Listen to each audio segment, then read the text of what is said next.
prazer estar aqui hoje com o diretor Felipe Vidal para mais uma conversa da questão de crítica com os diretores que estão fazendo o teatro acontecer no Rio de Janeiro atualmente. O Felipe Vidal nasceu em 1974. Ele, além de dirigir peças de teatro, é tradutor, principalmente de peças de teatro. Ele realizou a sua primeira montagem profissional em 1997, com O Rei da Vela, de Oswald de Andrade. Na sequência, ele encenou e traduziu e encenou duas peças da Sarah Kane, Purificado, em 2001, 2002, que foi a primeira montagem de um texto da autora na América Latina. E, posteriormente, em 2004, O Amor de Fedra. Dentre os trabalhos mais recentes do Felipe estão O Mundo Maravilhoso de Dissocia, que é uma peça do Anthony Nilsson, de 2007. Também foi a primeira montagem de um texto do Nilsson na América Latina. Rock and Roll, de Tom Stoppard, que é de 2009, foi a primeira peça do Felipe que eu vi. Sutura, outra peça do Nilsson, também montada em 2009. E todas essas peças foram traduzidas por ele, o que é uma especificidade do trabalho desse diretor. Em 2010, ele montou Luiz Valentina, que é uma peça de autoria própria, né? Junto com a Simone Spoladori. Sim. Vocês escreveram juntos a peça. Sim. E também, em 2010, a primeira peça do Crimp que ele montou, que foi o Tentativas contra a Vida dela. Em 2012, ele fez um díptico Crimp, né? O Campo e a Cidade, e finalizou o ano com Depois da Queda, do Arthur Miller. Em 2013, estreou Garras Curvas e um Canto Sedutor, da Daniele Ávila Small. E, mais recentemente, dirigiu Na República da Felicidade, que àquela altura era o texto mais novo, do Martin Crimp. Ainda é, eu acho. Ainda é, não escreveu nada depois. E, finalmente, em 2015, dirigiu Musicaus Contra o Vento, com dramaturgia da Daniela Pereira de Carvalho. Então, essa é a apresentação do nosso entrevistado. Bom, hoje, seguindo um pouco o mesmo princípio que eu segui em conversas anteriores com outros diretores, eu queria te fazer basicamente 3 perguntas, né?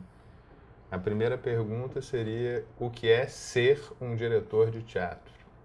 A gente sabe que o diretor de teatro muitas vezes é a figura mais invisível no processo, e eu queria entender o que para você representa, ou o que para você realiza essa figura do diretor de teatro. A segunda pergunta tem a ver com a formação do diretor de teatro, ou seja, o que é necessário para formar alguém que dirige peças de teatro, quais são as habilidades específicas que um diretor de teatro deve ter, ou ao menos precisa desenvolver. E eu acho que essas duas questões, o que é ser um diretor de teatro e qual é a formação talvez ideal de um diretor de teatro, dependem da resposta a uma questão que é mais fundamental, que é a questão: o que é o teatro, né? Como eu acho muito complicado responder diretamente essas grandes questões, porque elas são genéricas demais, eu vou te propor algumas questões mais concretas e aí você fala o que você quiser, fala o que vier à tua cabeça. A primeira tem a ver com a relação entre o diretor e o texto que serve de base para uma encenação. Então, assim, eu queria saber o que te leva a eleger um texto específico para montar e qual é o tipo de liberdade que você se permite em relação aos textos que você escolhe. E ainda, você prefere montar textos de autores vivos ou de autores mortos, né? Você prefere escrever o texto durante o processo de construção do espetáculo ou você prefere partir de um texto previamente existente? Enfim, como é que você vê essa relação entre a direção e o texto? Olha, pensando na ordem das perguntas um pouco que você fez aí, assim, acho que o que me leva a escolher um texto, acho que são vários fatores, assim, né? Primeiro texto que eu montei de fato, né, assim, eu tinha já dirigido algumas coisas antes do Rei da Vela, que eu não considero assim, porque eram dentro da Cal, né, eu dirigi uma peça junto com o Joelson Gusson, que chamava Go Rock Go, fiz uma coisa que chama Projeto Pedra Bonita, enfim, foram experiências importantes, eu acho, porque você está num período de formação, na escola de formação, eu estava fazendo a Cal, eu comecei a fazer direção teatral na UFRJ, mas eu estava fazendo ao mesmo tempo direção na UFRJ e interpretação na Cal. E eu fui da primeira turma de direção teatral da UFRJ. Então tinham 8 pessoas no curso inteiro, na verdade. Então era muito, assim, faltavam 2, aí já tinham 6. Aí você fazia um trabalho de grupo, era muito, assim, ainda incipiente o curso e a Cal estava pegando fogo e logo, né, eu tinha 19 anos, fiz muitos amigos na Cal, fiz uma espécie de um grupo lá dentro, acabei, por conta das duas coisas ao mesmo tempo, optando pela Cal. Então lá dentro da Cal, eu continuei um pouco com essa história de dirigir, né, junto com a formação de ator, né, que era o curso da Cal. Então eu comecei a dirigir lá. E lá dentro, assim, né, já fiz essas primeiras peças. Mas a primeira peça que eu montei de fato foi o Rei da Vela. Que foi, assim, saindo da Cal, pensando em formar um grupo de fato, aquele projeto, né, você jovem, artista, querendo fazer as suas coisas. Então a gente tinha um grupo que na época chamava Tropel e fomos escolher o Rei da Vela. E o Rei da Vela foi, assim, primeiro por uma afinidade com o trabalho do Zé Celso, com o pensamento, né? Né, que eu tinha acabado de assistir o Hamlet do Zé Celso e tinha estudado sobre o Rei da Vela, enfim. E foi uma coisa curiosa, assim, porque eu conhecia a reputação da peça, todo mundo fala muito do Rei da Vela, mas eu não conhecia a história, eu não sabia do que era a trama, né, o que se tratava de fato o Rei da Vela. E fui atrás. E aí, coincidentemente, além desse fato, assim, que a gente falava na época, assim, vamos tirar esse livro da estante, né, que o Rei da Vela parecia um livro na estante, que ele não tinha sido encenado, desde, assim, com uma montagem profissional, desde 67, aqui no Rio. Isso foi em 97, tinha 30 anos. Quer dizer, foi antes da montagem da Companhia dos Atores. Foi antes da montagem da Companhia dos Atores. E aí a gente teve essa vontade. Então, uma das coisas que me mobiliza, às vezes, assim, essa coisa assim de tirar os livros da estante, né? Isso foi uma coisa que me mobilizou no Rei da Vela, assim, que era uma coisa que era muito conhecida como evento, mas pouco conhecida como texto.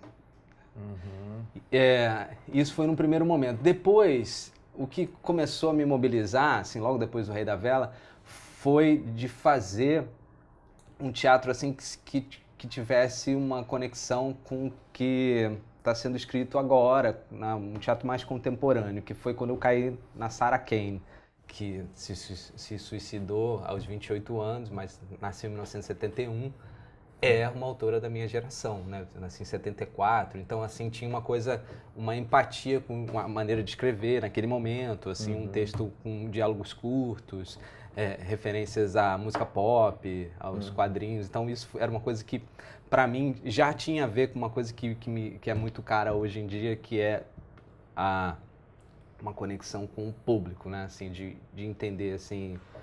De entender, não, de trabalhar nesse viés, assim, de um público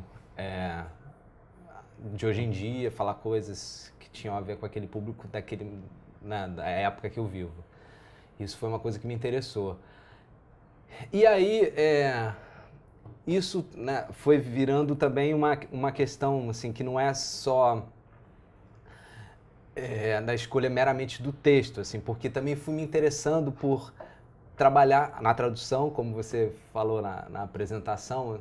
E isso também foi me despertando outros interesses, né? Assim, de escolher textos, né? Assim, eu trabalhei algum tempo com os textos de autores dessa geração dos anos 90, ingleses, britânicos, porque também a questão da dramaturgia me interessa muito. Como diretor, assim, é uma interlocução muito forte para mim, assim, e acabou se tornando no trabalho com a dramaturgia, com a construção dramatúrgica. E isso era um lugar também o lugar da tradução, para mim, era um lugar que eu podia ter um tipo de trânsito, de pesquisa com essa dramaturgia também, porque eu não estava escrevendo, mas eu estava traduzindo, né? Estava trabalhando com aquela dramaturgia, metendo a mão naquela dramaturgia de alguma maneira, assim. Por uma casualidade, eu acho, assim, porque a Sarah Kane caiu nas minhas mãos e tinha essa coisa de ser da minha geração, não tinha nenhuma questão específica com o teatro britânico, por ser inglês, ou, né, enfim, era uma questão geracional, de achar que ela estava falando de coisas que tinham a ver, e tinha esse teatro, assim, que é o In Your Face Theater, que tem a ver com essa coisa de atingir o público para além do intelectual, pegar no guts, né? Pegar as pessoas ali pelo estômago, de ter um lugar assim de uma chacoalhada no público bacana, assim. Então fiquei um tempo trabalhando com esse tipo de dramaturgia, traduzindo ele e tal. E aí a partir daí também comecei a me interessar por traduzir outros textos e ter uma outra interlocução. Foi aí um pouco que eu cheguei no Tom Stoppard. Que eu fiquei com vontade, assim, eu tô trabalhando muito tempo com autores muito da minha geração, aí comecei a querer trabalhar com autores de outra geração. E aí, é claro que tudo isso eu tô falando, assim, é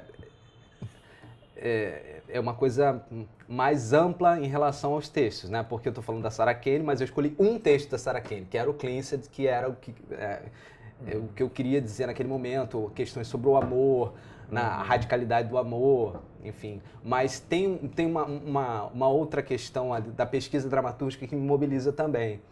E aí, do Tom Stoppard também. Poderia escolher, né? O Tom Stoppard tem uma porção de obras, tem uma obra gigante, começou a escrever em 67, enfim.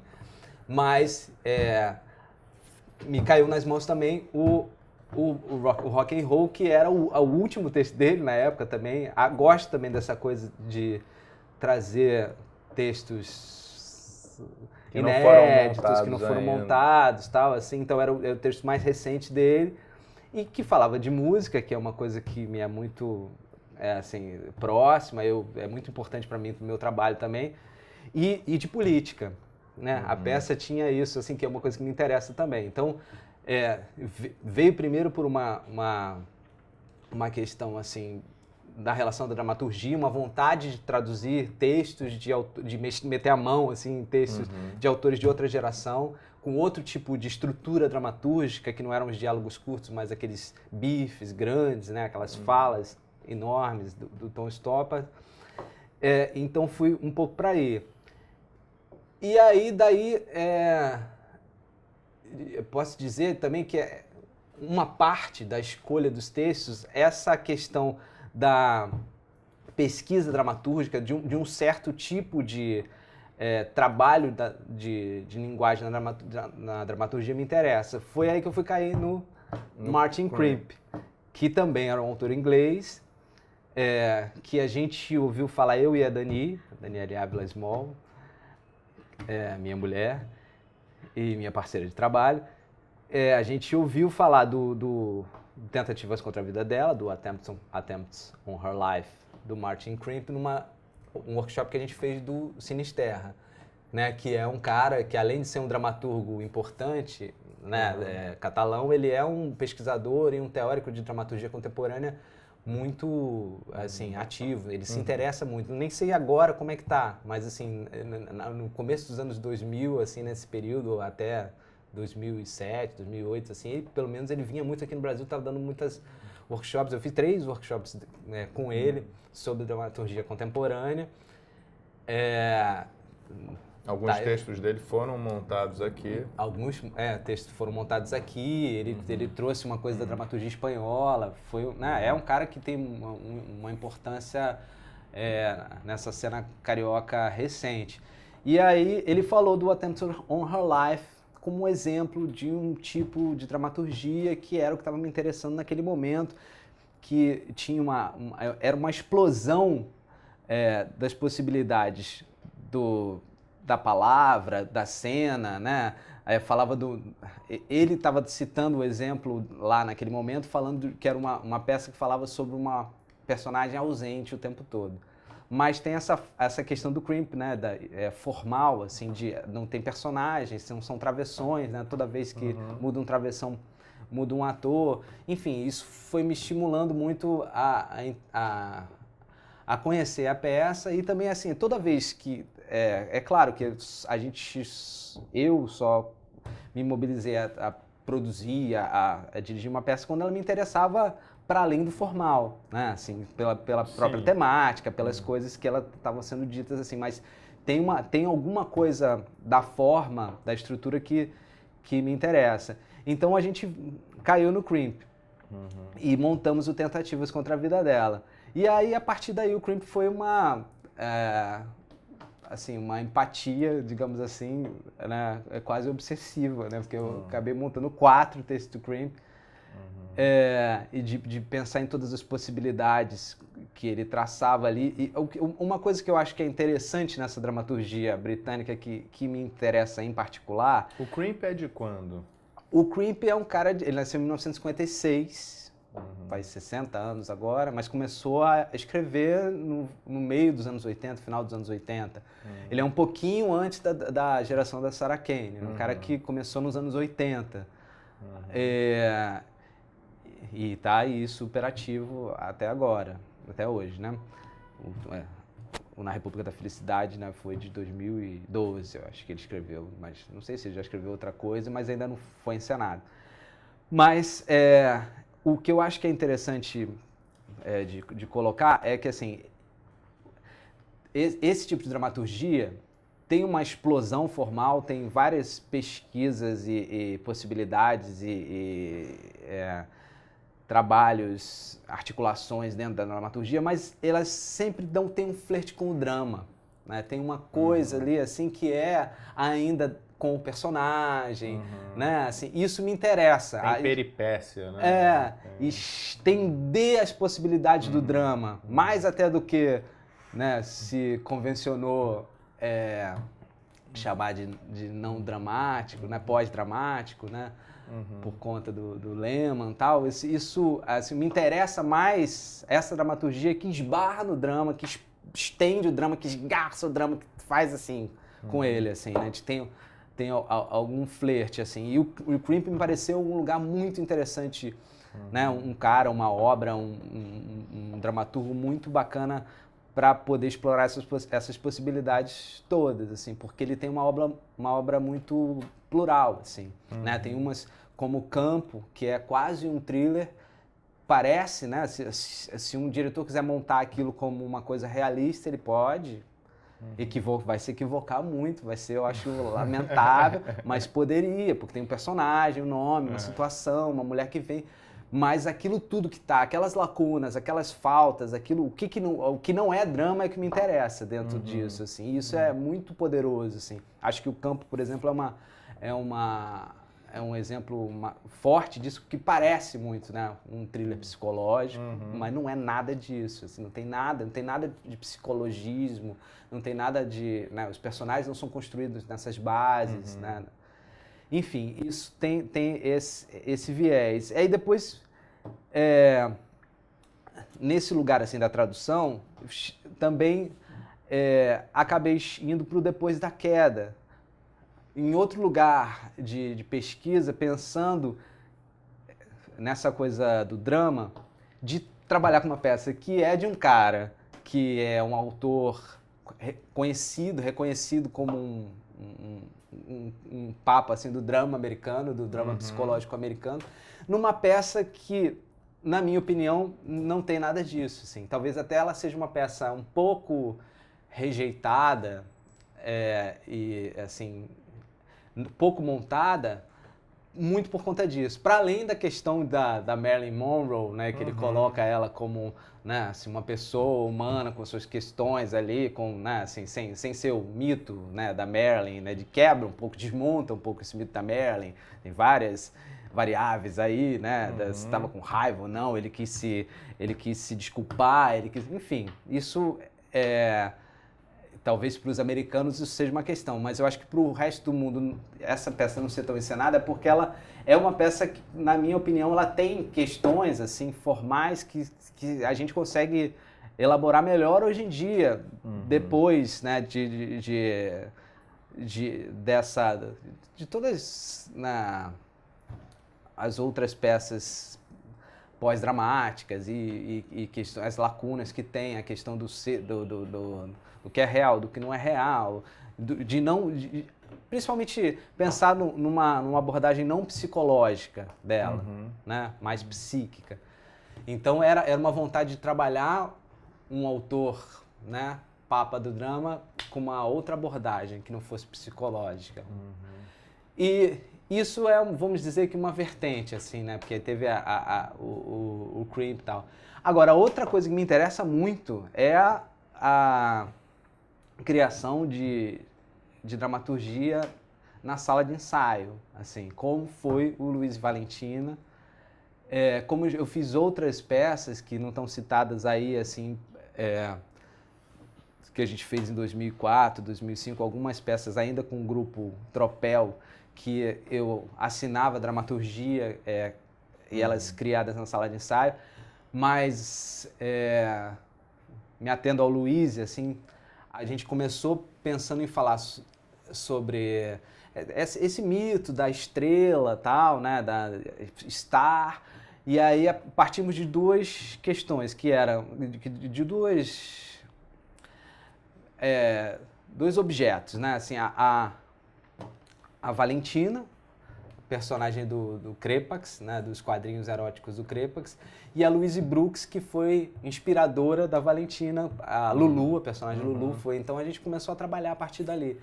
E daí a gente foi assistindo várias coisas e tendo várias reuniões e foi criando a dramaturgia na sala de ensaio. Isso é uma vertente que me interessa muito também, assim. Não, mas é só porque é curioso, assim, quando você conta a sua trajetória, você tem um olhar muito de dramaturgo, né? Quer dizer, te chamam muitas questões formais te chamam a atenção.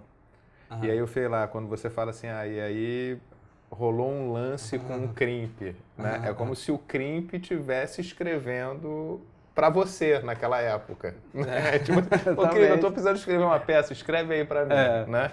Sim. E, no entanto, proporcionalmente, o número de textos que você, de fato, assumiu como dramaturgo é pequeno, por enquanto. Sim. Né? Sim, pois é, mas porque tem essa... porque eu acho que talvez eu tenho um prazer nisso também, desse lugar da interlocução da dramaturgia, que aí, respondendo um pouco a sua questão do autor vivo ou autor morto, eu acho que talvez eu goste do autor distante. Não sei se vivo ou morto. O Crimp tá vivo, mas eu nunca falei com ele, nunca nem fiz como se tivesse morto. Nunca fiz um esforço maior, assim. Eu poderia ter, talvez, conseguido. Tem um amigo meu que montou uma peça dele em São Paulo, fez um Skype com ele, ficou meia hora falando com ele. Eu falei, que seria legal. Mas ao mesmo tempo seria, mas não sei, sabe? O Tom Stoppard, por exemplo, eu tive com ele antes do rock and roll. Foi um prazer, assim, porque ele é um gentleman, né? Um cara realmente, assim, um sir, né? Aquele cara sir. Mas me acrescentou grandes coisas para montar a peça, né? Ele foi super aberto, mas eu não fiquei enchendo o saco dele. O que você acha isso nesse momento? Não, porque, né? É outro tipo de interlocução, assim. Mas quando tem uma parceria, né, que não é desse lugar da distância, como foi, por exemplo, com a Daniela Pereira de Carvalho no Contra o Vento, né, que a gente fez, né, a peça juntos, praticamente, assim, ela escreveu o texto, mas nós pensamos juntos, criamos os personagens juntos, a gente se reuniu, assim, toda a estrutura, o argumento, né? Fizemos as escaletas juntos, tal. Então tinha, quando é assim, é ótimo, né? Como quando montei também o Garras Curvas e um Canto Sedutor da Dani, né? Pela proximidade, né? Enfim, ela estava ali sempre junto, né? Mas também tinha quando você tem essa parceria, esse espaço, essa intimidade, é maravilhoso, assim. Mas aí você acha interessante, porque essa é uma questão, né? Que muitas vezes quando você trabalha com um dramaturgo e constrói um texto coletivamente, o diretor talvez nem escreva diretamente o texto, mas aquilo é um trabalho de dramaturgia. Sim, né? sim. É só uma divisão do trabalho que é questionável, né? Quer dizer, por que você não assina também a dramaturgia de Contra o Vento? Sim. Assim, do ponto de vista conceitual, isso tenho certeza seria possível. Seria possível, como, por exemplo, no Tentativas contra a Vida Dela, que é um texto que só tem travessões, eu tenho que fazer uma operação dramatúrgica radical dentro daquele texto, assim, né? Talvez fosse coerente, assinar dramaturgia também. Texto, Martin Crimp, dramaturgia, Felipe Vidal, por que não? Né? Fico pensando nessas nomenclaturas, enfim, assim, porque as pessoas também não conseguem fazer. Como você está dizendo, realmente, eu sou um diretor que as duas coisas que mais me interessam, é claro que eu gosto de ser um encenador, tenho prazer nisso, já tive muito prazer nisso, já tive pouco prazer nisso, já volto a ter prazer nisso, tem coisas assim da encenação, né, digo, da espetacularidade da encenação, que já me fascinaram mais, hoje me fascinam menos, e tem coisas que assim, é sazonal e cíclica a minha relação com a encenação, com o espetacular né, construir um espetáculo. Mas a dramaturgia e o trabalho dos atores é uma coisa que é constante para mim, assim, é o que me interessa mais, de fato, assim, né? Não deixando as outras coisas a reboque, depois a gente pode falar um pouco mais disso, mas assim, é o que me mobiliza, talvez, assim, né? Respondendo sua pergunta, eu fico pensando nisso, assim, o que mobiliza é a dramaturgia. É a dramaturgia no seu sentido mais amplo, assim, e acho que sim, tem um lugar de operação dramatúrgica dentro da direção que me fascina, mas enfim, né? Como também tem em alguma instância em outros, né? Sei lá, no cenário, no figurino e tal, para outros diretores talvez. Né? Para mim também em alguma instância, mas realmente, certamente, da dramaturgia é uma coisa onde eu gosto de estar.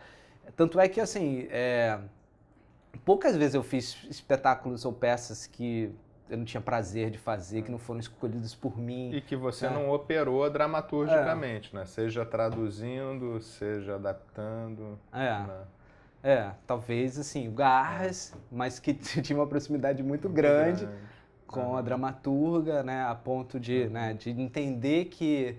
Né, mas então isso é curioso, né? Na tua carreira, até hoje, você praticamente não fez projetos por encomenda? Não. Nenhum?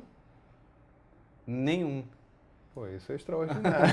É bom e ruim, né? Assim, é bom e ruim. Mas financeiramente é ruim, assim, porque, né, assim, às vezes você pode conseguir ter projetos por encomenda e ser bem sucedido, ter uma articulação legal com eles, assim. Mas, não fiz. Mas isso é uma marca interessante. Assim, né? Não sei se eu quero mantê-la, mas me orgulho um pouco disso também. Assim, acho bacana porque, assim, é uma construção, né? Assim, talvez isso também faça um pouco que as pessoas não chamem, né? Falar, mas ele só faz as coisas dele. Não é verdade, gente. Não é verdade. Tá? Eu faço outras coisas também. Mas me interessa. Inclusive meu telefone. Mas você falou um negócio que me chamou a atenção, né? Que você disse que a tua relação com a dramaturgia é muito forte, mas igualmente forte é a tua relação com a direção de atores, ou seja, com o trabalho dos atores. E aí, enfim, você já fez muitas peças nesses 20 anos de carreira profissional e eu fico me perguntando se você desenvolveu algum método de direção de atores? Como é que você procede concretamente, né? Como é que é um processo de ensaio dirigido por você? Pode falar um pouco sobre isso? Olha, duas coisas aí. Acho que o processo de ensaio varia muito de projeto para projeto para mim. Assim. Eu acho que quando eu vou fazer uma peça, a primeira coisa sendo uma peça que vai ser criada como Contra o Vento, né, ou como Luiz e Valentina, ou uma peça de um autor, né, previamente escrita, a primeira coisa que eu faço é ler muito assim, sobre o entorno, o contexto, o que eu estou querendo dizer naquele momento, sobre aquela peça e tal. Né? Se é de um autor como Arthur Miller, eu li algumas peças dele, mas li algumas coisas do macartismo, da época dele, mais assim, né? Aliás, para mim, assim, outra coisa que me mobiliza também, escolher um texto, é quando eu quero estudar alguma coisa, assim, né? É uma maneira também de você se aprofundar em um contexto, né? Sei lá, Contra o Vento agora, por exemplo, a Tropicália, que já era uma coisa que eu já tinha estudado no Rei da Vela, que foi a primeira peça que eu dirigi profissionalmente. Mas tem essa coisa do entorno e tal.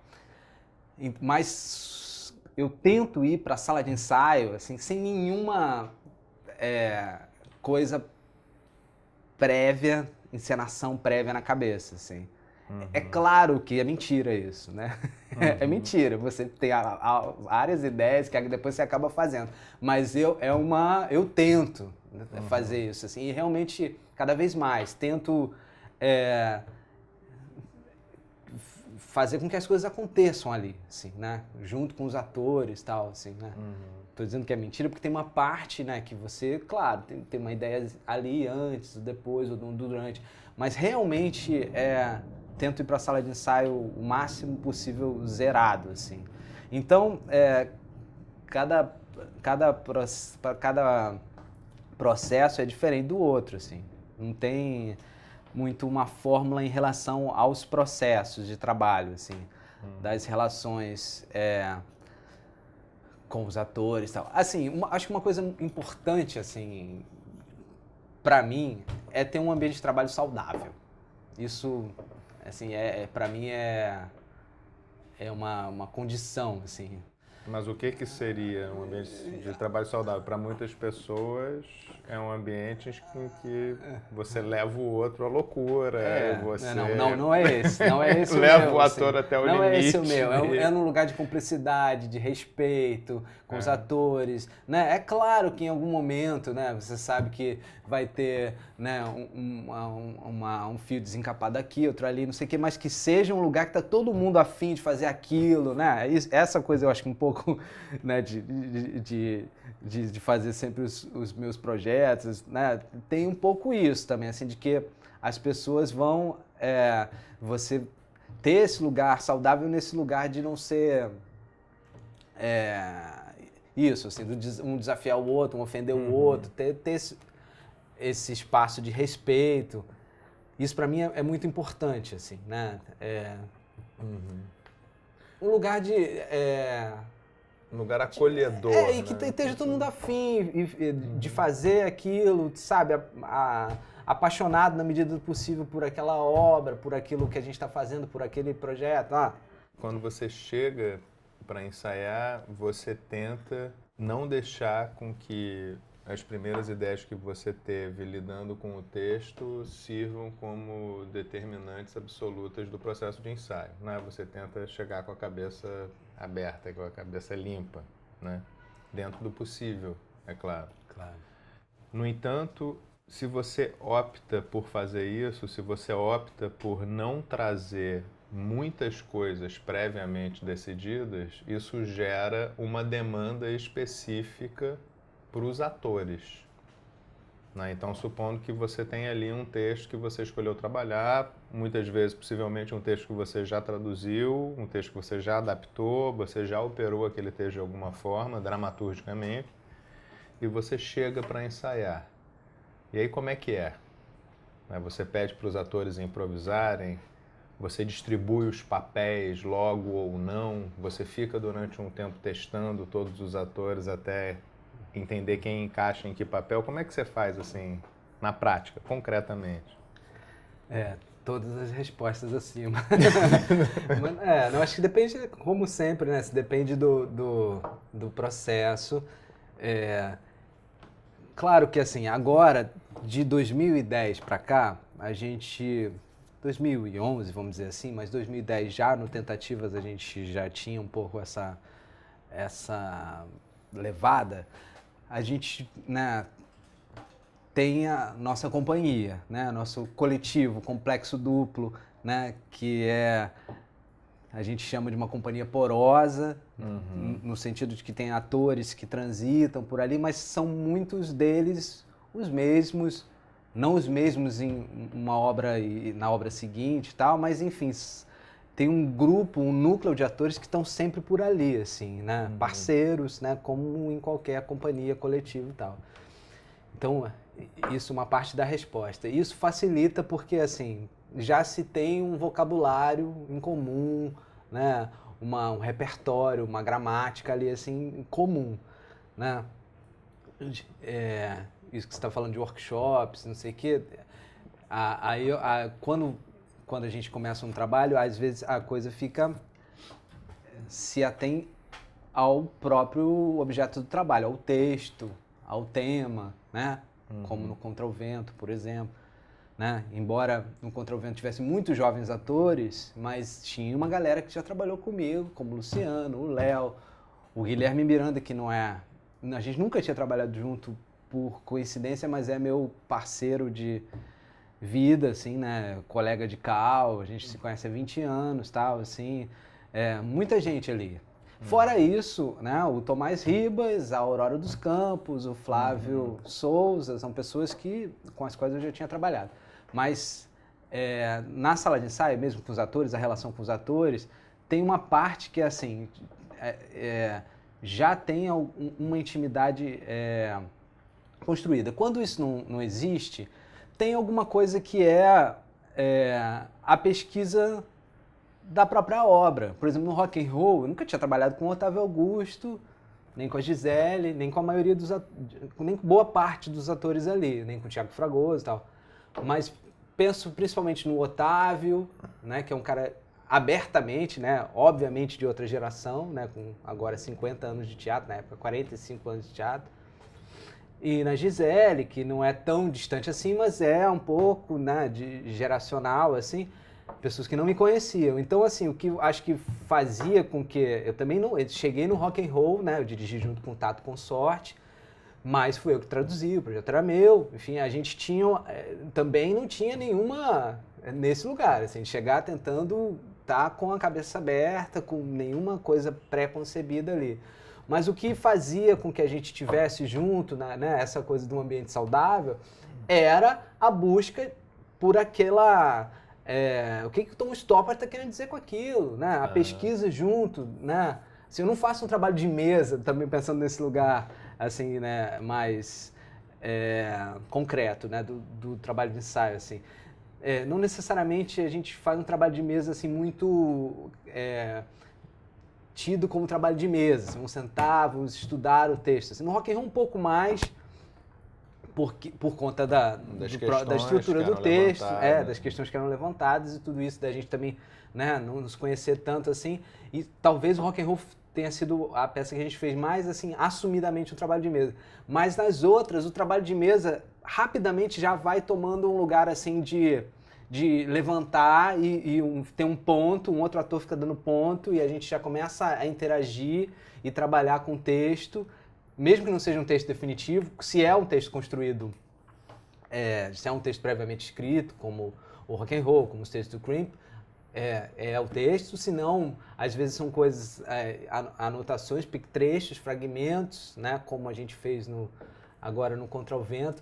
Então tem esse lugar assim de construir juntos também num primeiro momento assim uma pequena linguagem para aquela obra. Assim, né, assim, a gente construir o que não é uma pequena linguagem, mas assim, um pequeno método. Isso é uma coisa. Agora, respondendo a questão do método Felipe Vidal de atores, tem coisas que me realmente, assim, ao longo do tempo que eu fui trabalhando, né, por conta desse meu interesse com a dramaturgia e na relação com os atores, tem coisas que me mobilizam muito, assim. E primeiro de tudo tem essa questão de trabalhar num registro não psicológico, quase de um modo geral, assim.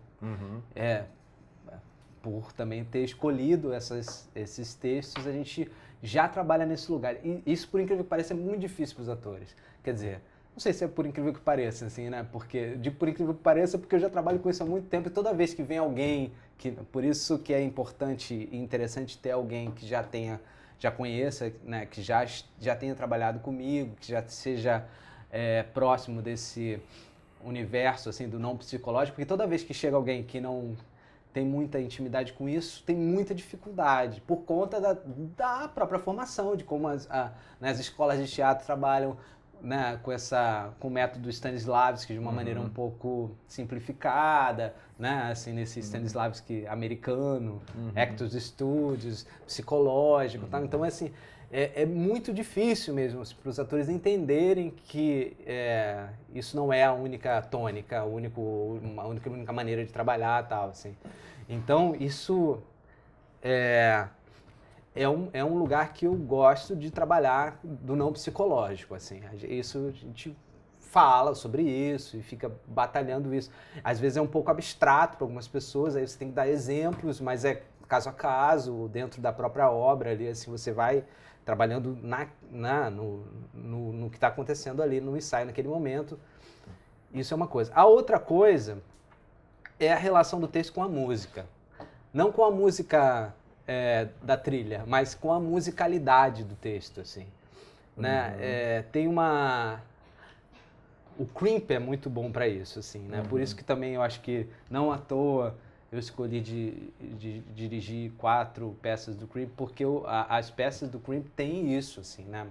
Mesmo com as traduções maravilhosas da Dani, né? Nesse caso não fui eu que traduzi, a não ser na República da Felicidade que eu traduzi junto com ela, e o Tentativas contra a Vida dela que eu traduzi as músicas, as canções, né?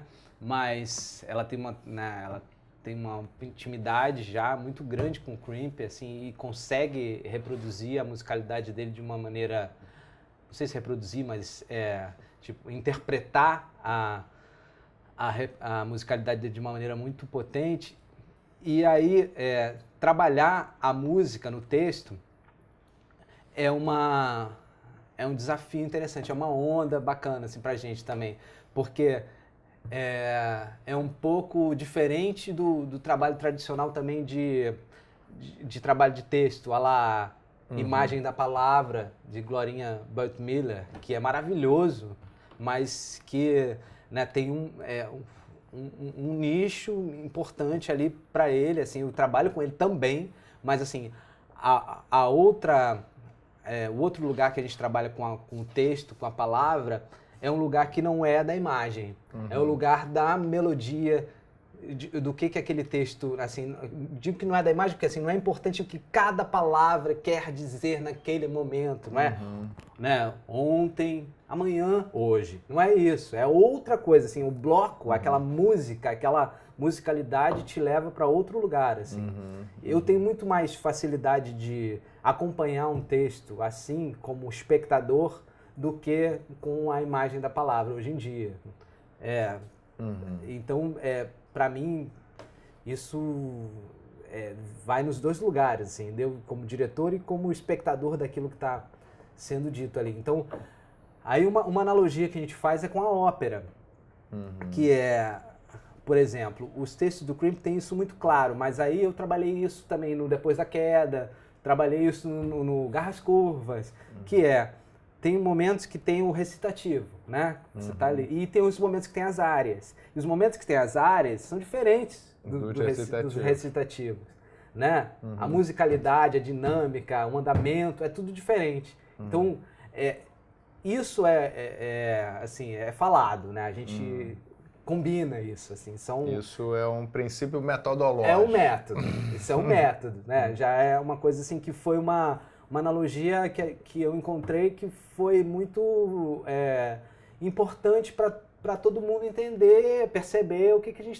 a gente estava lidando, assim, porque isso, por exemplo, no Martin Creep é muito óbvio, né? Que tem um momento, assim, tem os diálogos, tem uma dinâmica, mas de repente tem um bife, que é uma área, é outra coisa, tem outra dinâmica, tem outra poética, às vezes, dentro do próprio texto. E para você se permitir isso dentro de um viés psicológico, é difícil pra caralho pro ator. Porque ele fala, mas de onde eu vim? O que eu tô sentindo agora? Não tá sentindo, foda-se, não tá sentindo nada. Tá, faz o texto, pensa na música, entendeu? É claro que tá sentindo mil coisas, né? Como dizia o saudoso Abu Janra, assim, o ator tem uma zona escura que ninguém entra, o diretor não... É isso, tem um lugar ali que o cara pode fazer o que ele quiser, pode usar os elementos que ele quiser, né? Pode ter todos os instrumentos que ele quiser. Agora... tem um lugar que a gente combina todo mundo, né? E esse lugar que a gente combina todo mundo, em alguns textos, ou na maioria dos meus trabalhos, né? Mesmo quando às vezes não é diretamente um texto construído assim, a gente trabalha nesse viés não psicológico que parte dessa analogia, vamos dizer, com a ópera. A diferença entre o recitativo e a área e... É isso, assim, basicamente. E daí vamos para outros lugares, assim, a gente vai descobrindo, né? Não não posso dizer que isso é um método porque não é uma coisa consolidada. É um lugar assim que a gente encontrou, né? Um instrumento que a gente encontrou para todo mundo poder falar um pouco a mesma língua, assim. Sim. Né? E isso pode abrir para várias outras janelas, assim. Mas, por exemplo, uma coisa que eu acho marcante nos teus últimos trabalhos, sobretudo nas montagens do Crimp, é uma certa verborragia. Né? Na República da Felicidade, por exemplo, é uma quantidade de texto colossal. E que agora você falando e marcando essa diferença entre o recitativo e as áreas, eu acho que eu entendo melhor. Né? Quer dizer, pensar a verborragia dos textos como música. Sim. Mas você acha isso que nos textos que você montou até hoje, ou pelo menos ultimamente, você tem muito mais palavra do que silêncio? Não sei se todos, mas assim, o Crimp certamente. O Crimp tem um massacre com as palavras. O Crimp é um cara muito difícil de cortar, por exemplo. De você mexer no texto dele, porque essa parte verborrágica faz parte da estratégia dramatúrgica dele, assim. Ele é o excesso, ele está falando disso, tá, né? O excesso de palavras é discurso para ele, para além da imagem, das palavras, de cada palavra, o que ele está dizendo. Ele está falando disso também. Então é difícil de cortar. Então, isso é uma coisa, mas assim, é um fato, assim, do Crimp. Mas não quer dizer que o silêncio e as pausas não sejam muito importantes e mais ainda determinantes, né? Porque quando pausa, né? Quando tem essa verborragia, a pausa, ela não serve para dar uma respirada, ela serve para você, de alguma maneira, processar tudo aquilo que está sendo dito, né? Quando você não pausa, é para continuar na música. Aí você pausa, a estratégia da pausa é um lugar assim, peraí, né? É esse lugar de interlocução com o público que me interessa. Um lugar de um público inteligente, ativo, mas que não passa por um lugar assim, de o cara precisar ter 1000 referências para poder, né, participar daquela experiência. A experiência intelectual do texto se dá na própria experiência ali ativa com a plateia, né? Que é nessas lacunas. Por que ele parou de falar disso? Por que está voltando a falar disso? Essas perguntas e essa pausa, né? Pausa que é deliberada para você em algum momento refletir um pouco sobre aquilo. Quanto tempo é essa pausa, né? Por isso não à toa nesses dramaturgos contemporâneos tem pausa longa, né? Assim, e é claro que eu não sigo todas elas, mas elas, os caras querem dizer alguma coisa com aquilo, né? né? Mas aí você tocou num ponto que eu acho assim bem decisivo, né? Que é, se a gente pensar num método de trabalho, que é claro que é uma abstração, porque cada trabalho é diferente do outro, mas se a gente pensar na tua trajetória e em algumas continuidades, tem uma certa relação com os atores, e eu acho que foi bem legal isso que você falou, dessa inspiração da ópera, de uma certa musicalidade, da diferença entre o recitativo e a área. Isso é um aspecto.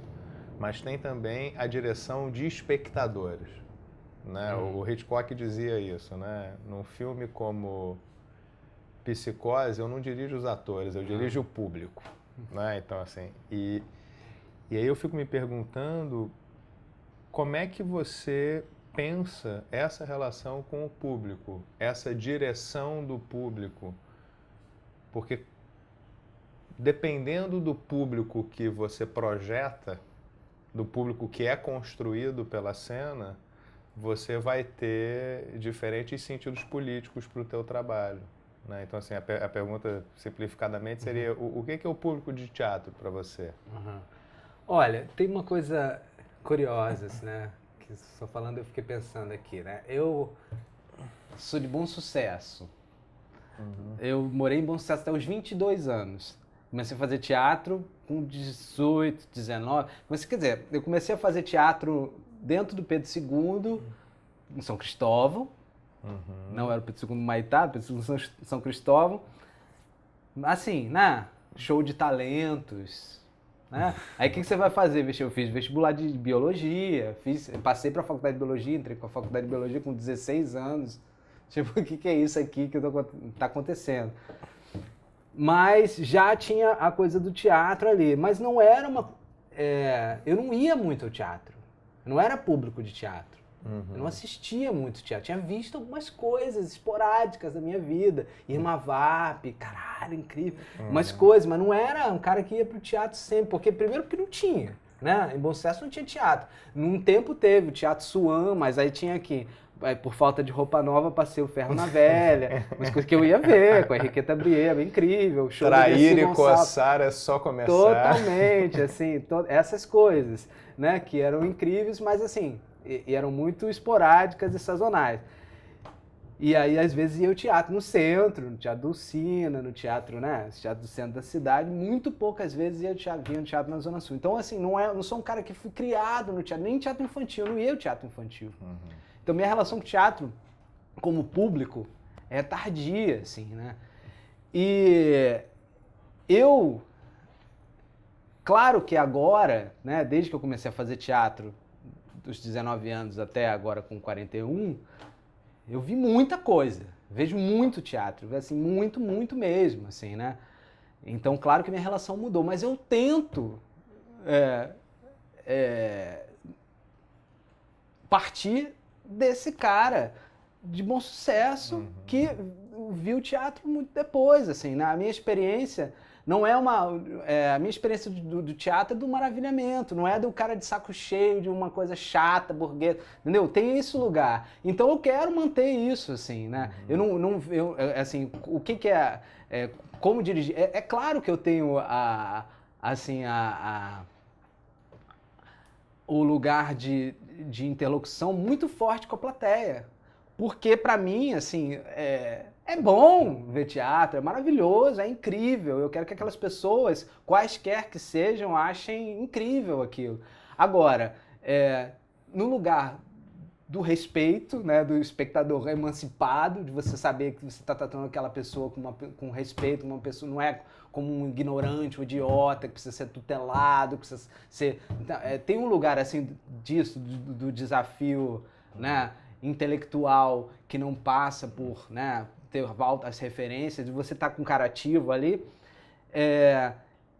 E assim, para mim, para dirigir o espectador, acima de tudo, tá junto com o espectador ali.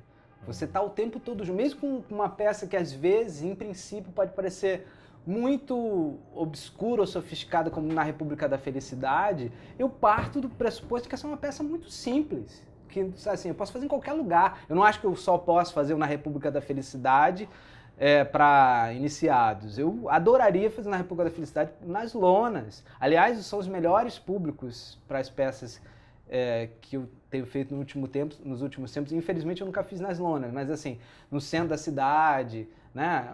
Uma galera que não é um público burguês, cansado. Não me interessa esse público a princípio. Claro que todo público me interessa, mas assim, eu não quero fazer para esse público, eu quero fazer para todo mundo, né? É claro, pode ser, né, sei lá, ingênuo pensar isso, porque, né, tem teatros e teatros, depende de onde você está se apresentando. Mas o que eu estou te falando é que eu parto desse lugar, assim, de que em algum momento da minha trajetória eu ficava falando assim, é como se fosse acender uma vela para Deus, outra para o diabo. Eu não acredito mais nisso, assim. Eu acho que a gente tem que fazer aquilo que a gente está fazendo. Mas era quando eu falava disso de acender uma vela para Deus e o diabo, eu ficava pensando assim, você pode ler o Dostoiévski como um tratado filosófico incrível, como uma novela, né? Assim, ter esses dois lugares. Não acredito muito mais nisso, não. Acho que a própria obra já tem um lugar assim que é entre essas duas coisas, assim. Mas é sempre difícil falar do público, porque, assim, mas o que eu quero dizer, assim, para mim, eu estou sempre fazendo a peça, quando eu estou dirigindo a peça, um lugar importante para mim é o do primeiro espectador daquele espetáculo, assim. E aí tento não me colocar nesse lugar que eu conquistei depois dos anos de ter visto muita coisa, de ter, né, de ter um lugar de espectador que gosta daquilo, né? Que gosta, que tem um fascínio de primeiro olhar daquilo. Assim. E que não precisa ser um iniciado. Não precisa ser um iniciado. Mas isso, enfim, eu acho esse princípio, né, um princípio muito bom, que está lá na capa do Zaratustra, né? Uma peça para todos e para ninguém. Né? É isso. É para todos e não é para ninguém determinado que você vai presumir que já sabe quem é. Né? E não é de facilitar, e não é de... Não tem um ibope que te diga qual é o teu público-alvo. Claro, né? É potencialmente qualquer um que pode se encantar com o teatro. É lógico, e tem essa coisa, né, da sua expressão artística, o que você está querendo dizer naquele momento. Você não tem um controle sobre isso, mas tem uma, assim, eu não sou rei, não sou rei nem em cena e nem fora de cena. Você não é o rei Rouanet. Não sou Rouanet, né? Mas, não, porque isso me leva para duas perguntas, né, divergentes, assim.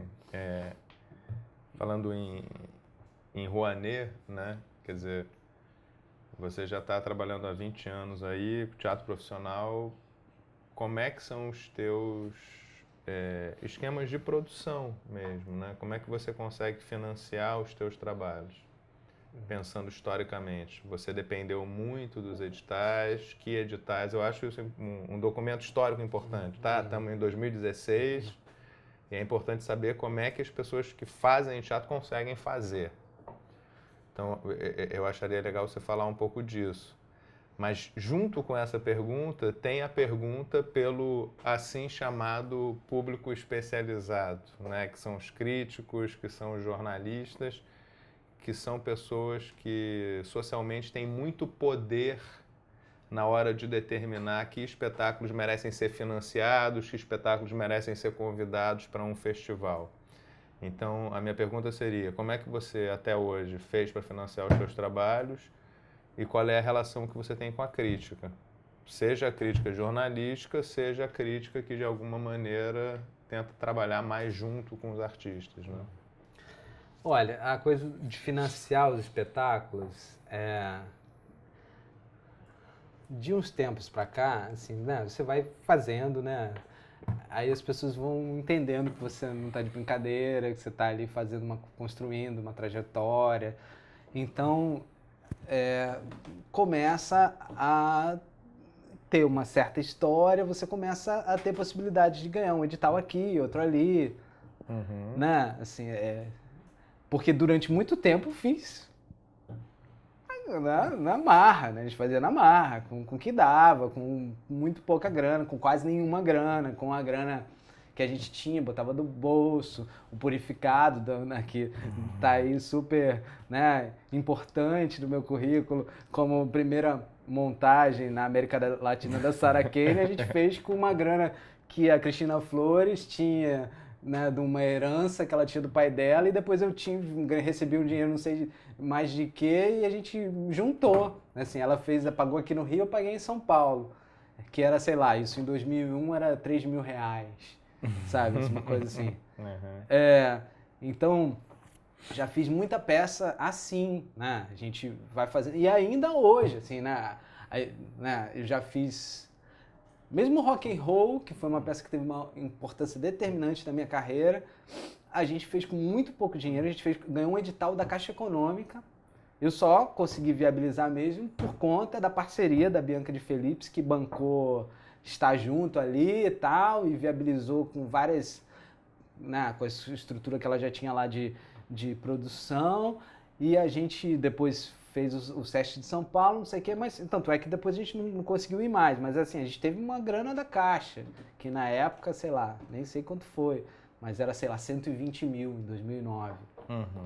Mas já fiz peça com muito mais grana do que isso, a gente ganhou umas granas consideráveis para fazer outras peças e tal. Como eu te disse, assim, a gente vai construindo uma trajetória, as pessoas vão entendendo que você está ali, né, vai fazer uma coisa séria, bacana, e quer dizer, não sei se bacana ou não, mas enfim, que tá, né, que você...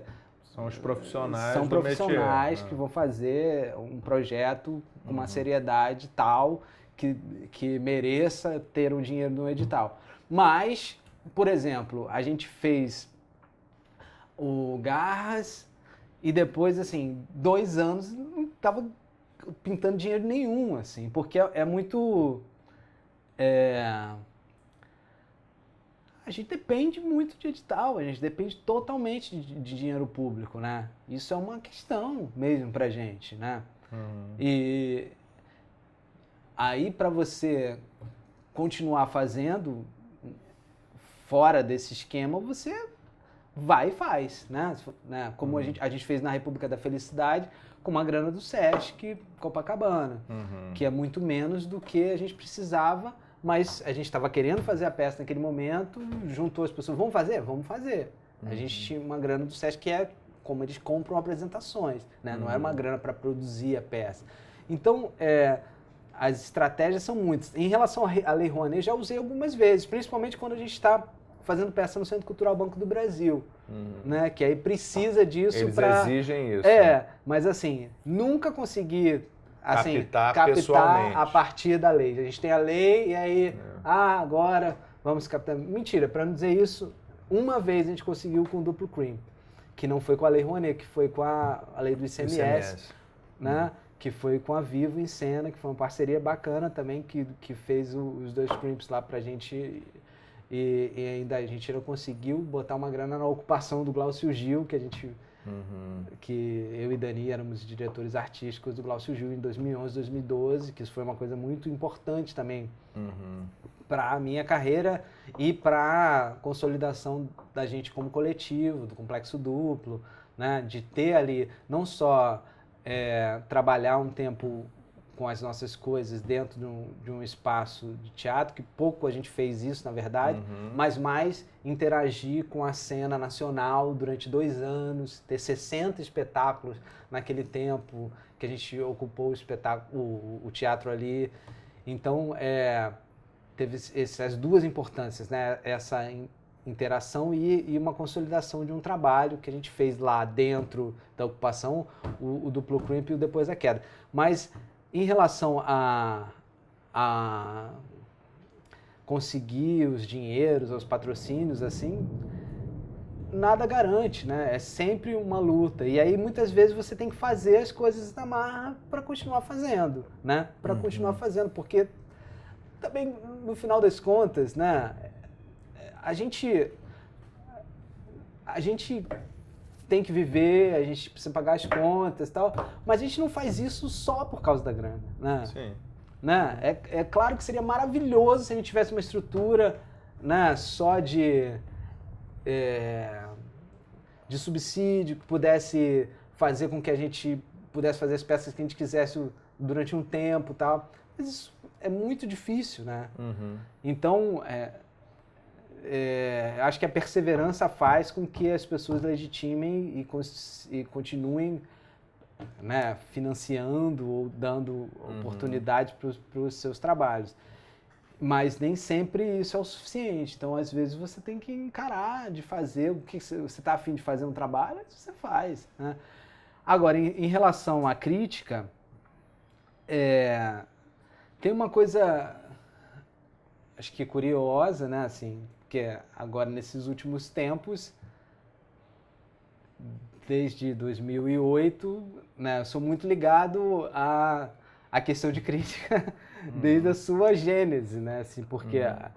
Você já namorava com a Dani em 2008? Não, na verdade, eu conheci a Dani no contexto da criação da questão de crítica. Ela me convidou para uma primeira reunião da criação, na verdade, Diná Cesare.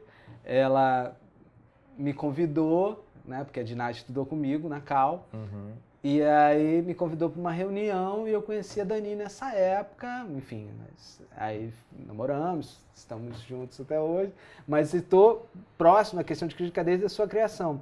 Então, a coincidência da questão de crítica na minha vida, junto com um lugar de mais visibilidade na minha carreira também, assim. É claro que antes eu já tinha tido, assim, aliás, a infelicidade de, por exemplo, ter a Bárbara Leodora em todas as minhas estreias, no Dissocia, no Sutura, era um inferno, assim, porque em relação, você estava falando da coisa da crítica jornalística e tal, assim, porque principalmente nessa dramaturgia contemporânea ou no que me interessa, a Bárbara não tinha nenhuma conexão. Então, falando bem ou falando mal, era inócuo aquilo, assim. Era alienígena pra ela. Era só desgaste, assim, né? E isso foi assim até ela parar de escrever. Era muito... sempre uma questão, né? Porque você não quer ser indelicado, falando, não vou convidar, não sei o quê, né? Depois daquela, ela escreveu uma crítica dizendo que a peça não deveria ser montada, esse texto não deveria ser montado. Ainda bem que, assim, ela ficou meio abafada, assim, aí foi publicado na última semana só no site, já nem entrou no papel.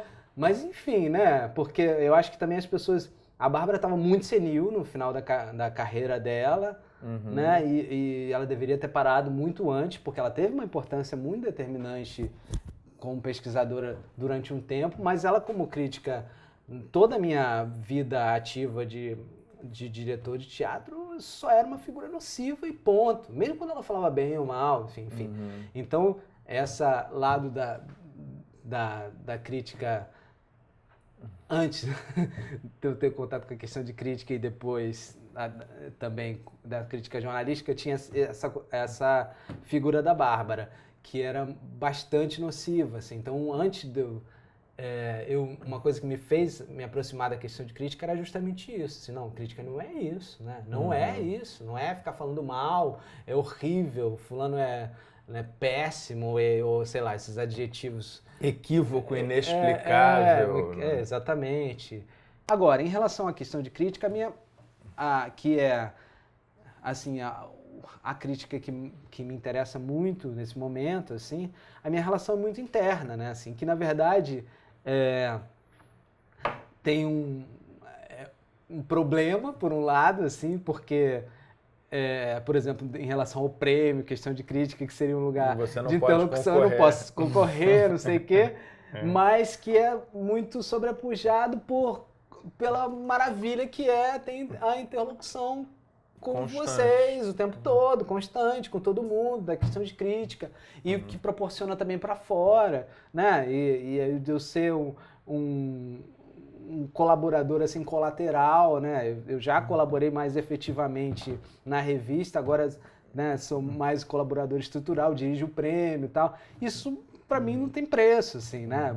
Por mais que não tenha né, sempre seja uma questão, mas vai ter uma crítica, da questão de crítica da peça do filme, se isso seja uma questão, a interlocução é muito potente, assim, e acho que é essa crítica que me interessa hoje, assim, né, e acho que a gente também está entendendo agora, né, como ter esse diálogo de uma maneira, né, mais tranquila, né, sem ter tantas interferências de todos esses fantasmas da imprensa escrota, né, assim, dogmática e maléfica, querendo, né, eu acho que, sobretudo, isso fez um mal muito grande ao público, né? E agora está se construindo toda uma outra interlocução, assim, que eu acho importante. Então, a minha relação com a crítica é muito promíscua, concretamente. Sim. Que bom, né? E, ao mesmo tempo, muito profícua, assim. Eu fico pensando que são essas tensões do trabalho, né? Uma tensão entre o grande apreço pelas dramaturgias e pelas dramaturgias contemporâneas e pela tradução como uma transcriação luciferina, ou seja, o diretor é esse que de fato participa da construção das dramaturgias, sejam peças estrangeiras, sejam peças nacionais, sejam peças preexistentes, sejam peças que são criadas num processo colaborativo. Então, acho que assim, você falou muito dessa vertente do trabalho, você falou muito nessa relação com o público, né, de estar junto do público. Eu fico com essa imagem, né, do garoto de bom sucesso que é um encantado com o teatro, né, quer dizer, que uma pessoa que qualquer um pode se encantar com o teatro, né, tem uma força nisso que é muitas vezes destruída pelas críticas negativas daqueles que não são de fato amantes do teatro, né? Então eu vejo uma articulação. Só que o que você fala e o que você faz muitas vezes me levam para a música, né? Que é assim, sei lá, se eu fosse dar aquelas definições de jornal, né? Felipe Vidal, né? O diretor que trabalha musicalmente o teatro, né? E você já falou como é que a direção dos atores para você tá ligada a um trabalho musical. Mas aí eu não sei, assim, um pouco para a gente concluir essa conversa por hoje, né? Até a próxima. Queria que você falasse um pouco como é que você pensa a questão do teatro musicaus, né? Já que a tua última peça, Contra o Vento, um musicaus, de alguma forma se colocava como uma alternativa aos musicais que, a meu ver, infelizmente, vem crescendo avassaladoramente nos últimos anos, né? Tanto em termos de captação, quanto em termos de criação de um público acostumado a facilitações que são, no final das contas, desrespeitosas com esse mesmo público. Então, assim, por mais que seja fundamental pensar um teatro musical, como é que o teu conceito de musicals é uma alternativa de resistência ao status quo?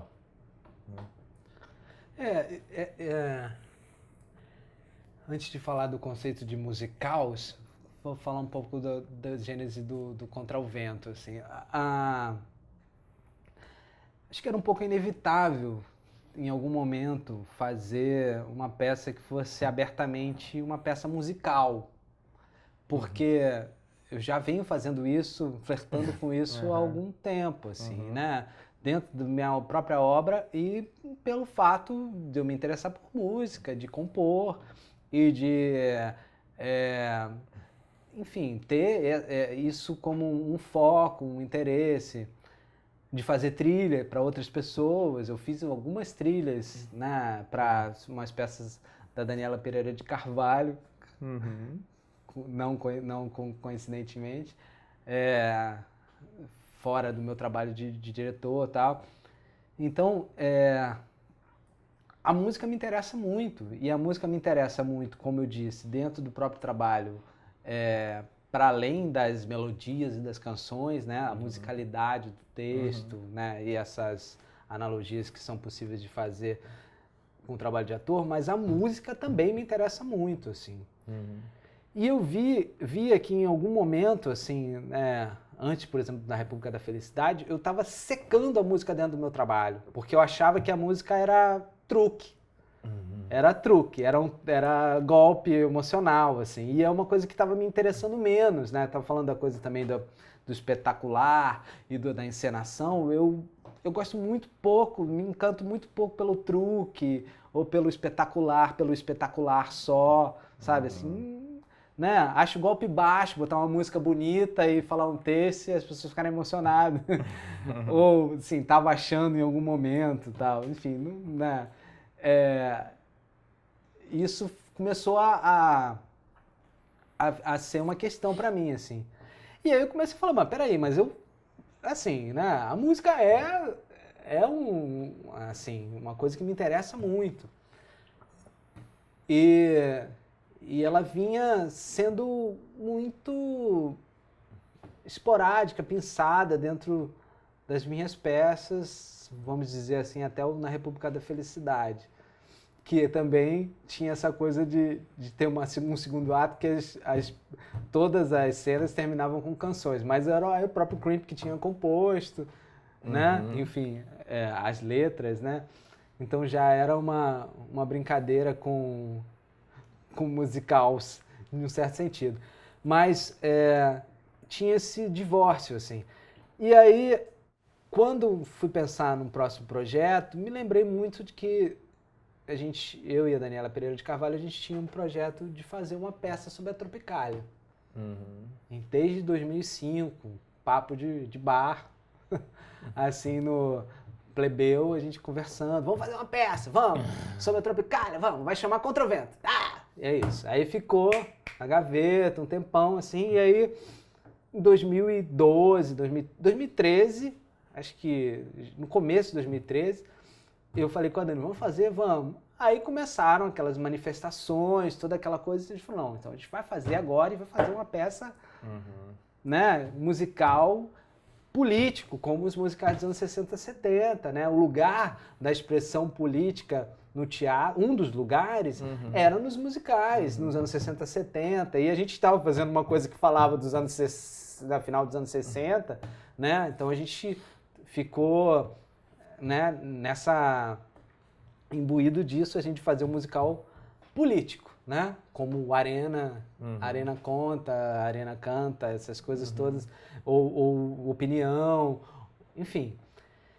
E aí a gente ficou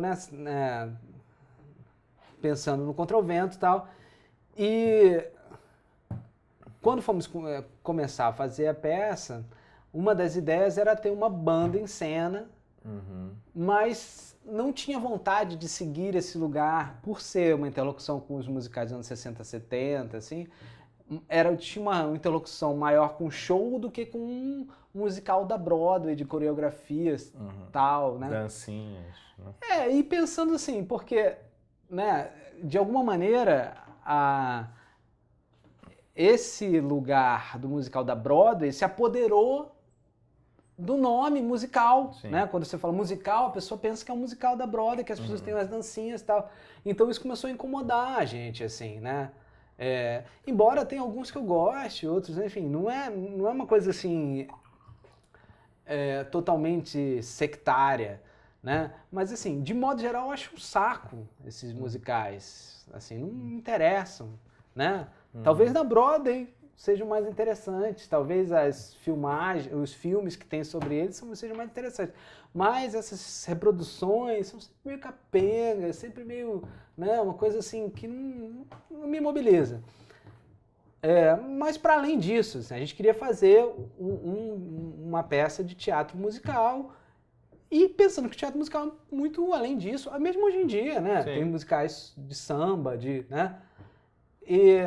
Mas como a gente estava fazendo uma coisa que tinha um lugar da Tropicália e falar sobre, depois, no segundo momento da criação, apareceu o Solar da Fossa, que tomou totalmente contra ali da dramaturgia, a gente ficou pensando que as pessoas podiam ter uma expectativa de que seria um musical à la Broadway sobre a Tropicália, né? De que a gente ia cantar músicas do Caetano, do Gil, com dancinhas, não sei o que e tal. E não era isso que a gente estava fazendo. E começou a me incomodar muito isso, assim, né? Toda vez que eu falava um musical, as pessoas colocavam nesse nicho, assim. As primeiras entrevistas que a gente deu sobre a peça, antes até de pensar como musicals, era nesse lugar, assim. Aí quando falava que não ia ter dança, não ia ter coreografia, as pessoas se decepcionavam um pouco, assim, eu acho. Então eu falei, eu acho que a gente precisa marcar alguma coisa, assim. E aí eu fui escrever um texto pro programa. E o título do texto era Um Musicals. Por conta do apelido do Rogério Duarte, que era Rogério Caos, e que a gente tem um personagem dentro do Contra o Vento que chama Caos, que era inspirado no Rogério Duarte, que morou no Solar da Fossa. E também tem o livro do Maltner, né? Agora esqueci o nome mas enfim, que fala do caos. Enfim, tem essa questão do caos com a Tropicália. E aí a Dani falou, por que vocês não adotam isso como subtítulo? E para mim foi libertador, assim. No mesmo momento, eu falei, claro, é claro, né? Porque fica claro que a gente está fazendo uma outra coisa. Assim, sem nenhuma pretensão de que é contra, ou, né, assim, porque não foi por aí mesmo, assim, né? Enfim, uma coisa que era, assim, como eu componho junto com o Luciano há algum tempo, algumas coisas, a gente já fez algumas trilhas juntos, era uma maneira também da gente consolidar isso. E por conta também de pensar nesses musicais dos anos 60 e 70, de que as músicas eram originais, é só isso. Né? Acho que no primeiro momento, quando a gente falava, as pessoas falavam, você vai compor músicas para fazer um musical sobre o momento da Tropicália? Vocês estão loucos, não sei o quê. E a gente falou, não, gente, a gente só vai compor música, estamos ouvindo aqui muita Tropicália. E, pô, ainda bem que foi super bem reconhecido, o público curtiu a beça as canções e tal, porque era essa uma das ondas da peça. Então, essa questão do musical veio daí, assim, de marcar um pouco uma diferença. Naquele momento, sem nenhuma questão política maior, assim, era só para perceberem que, assim, a gente está fazendo... Não venha aqui pensar que a gente vai ter coreografias e tal. E mesmo assim ainda tem gente que acha isso, né? Acha que o Contra o Vento, em algum momento, assim, tem pessoas que acham que a gente não fez as coreografias porque foi, sei lá, incapaz. Não é, tecnicamente incompetente. Não era essa a ideia, gente. Não tinha desde o começo. Mas eu acho, assim, muito bonito que a ideia, que é uma ideia tradicional, digamos assim, dentro do gênero musical brasileiro, de compor canções originais, tenha prevalecido e tenha se relacionado com a plateia como se relacionou, né? Sim.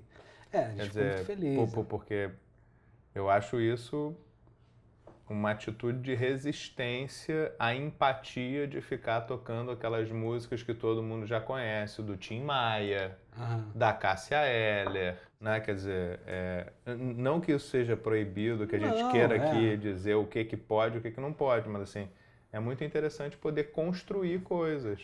Porque isso entra num outro lugar, assim. Eu vi muita gente falando assim, você vai no show do Cazuza, vai no show da Cássia Eller, as pessoas têm uma loucura, assim, fantasiosa, de que vai ver. E realmente, as pessoas que fazem, né? Imitam, né? Elas fazem com muita competência. O cara que fazia o Cazuza, ele era muito bom, muito carismático e mandava muito bem. A menina que faz a Cássia Eller é incrível, ela canta de uma maneira incrível.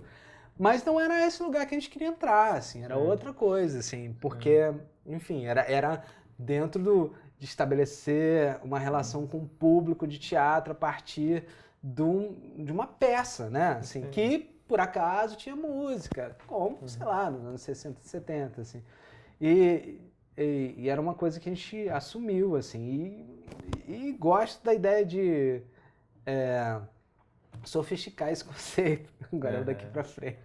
Pois é, então, para terminar, eu acho que seria legal você falar, né, o que você pensa em fazer agora, no futuro próximo. Pois é, então, aí, depois do Contra o Vento, que é uma peça que fala um pouco, né,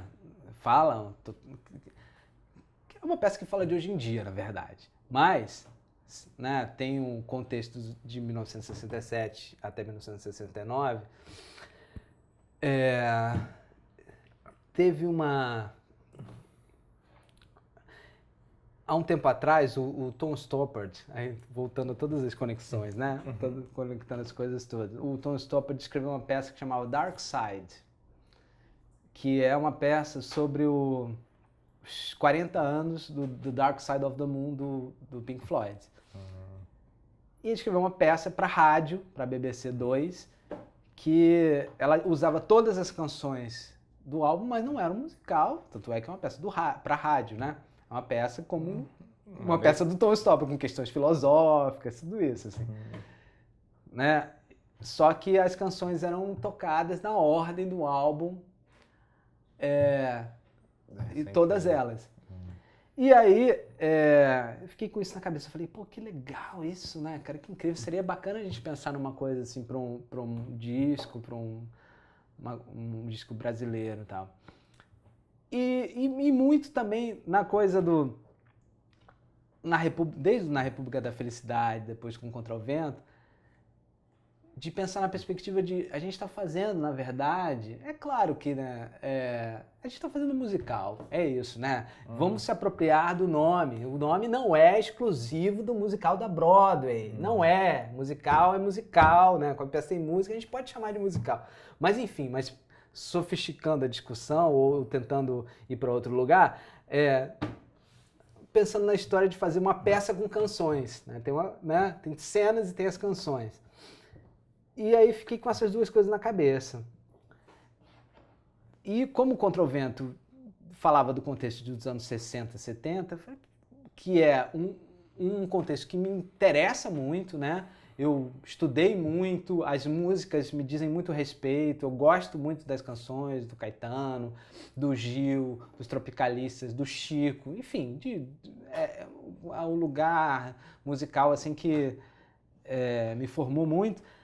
Mas eu fiquei com vontade de falar de um lugar que eu tinha vivido, assim, de um tempo que eu tivesse vivido. E aí fiquei pensando nos anos 80. E juntando todas essas coisas, fiquei pensando, pô, tem o Cabeça Dinossauro dos Titãs, que é de 86, que é um disco que tem todas as músicas são hits, né? Tem duas músicas que não tocaram no rádio, mas todas as outras músicas as pessoas conhecem. E nada mais oportuno do que hoje em dia falar sobre, né, igreja, polícia, família, estado violência, né, porrada, né, fora bichos escrotos, homem primário. Aí eu falei, pô, é isso, a gente tem que fazer uma peça sobre o Cabeça Dinossauro. E aí juntamos essa vontade de fazer uma peça com canções, aí já tentando provocar em outro lugar o lugar do musical, né? Tentando esse conceito do musical. No primeiro momento eu pensei em chamar Cabeça uma peça com canções, agora eu acho que a gente vai chamar só de Cabeça.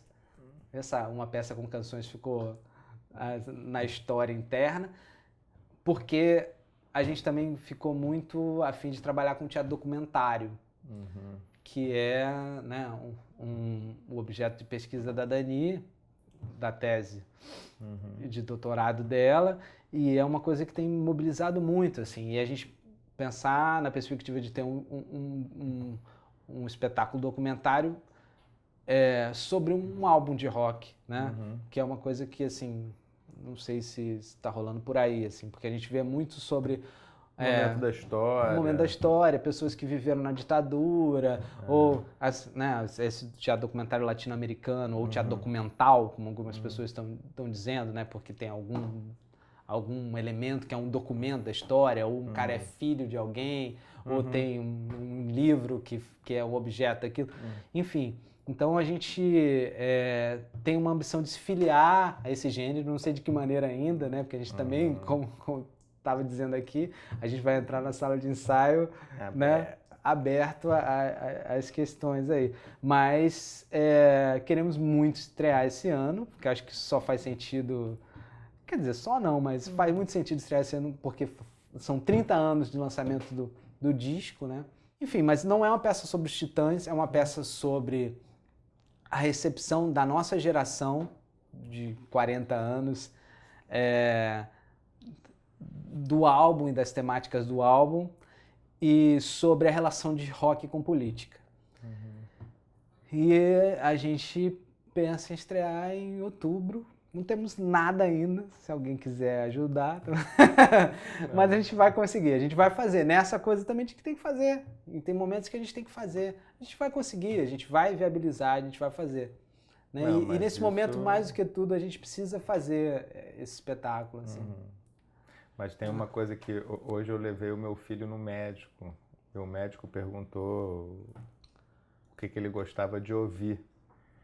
Ele falou, não, eu gosto muito de Titãs. Olha Cabeça dinossauro. Ele tem 9 anos.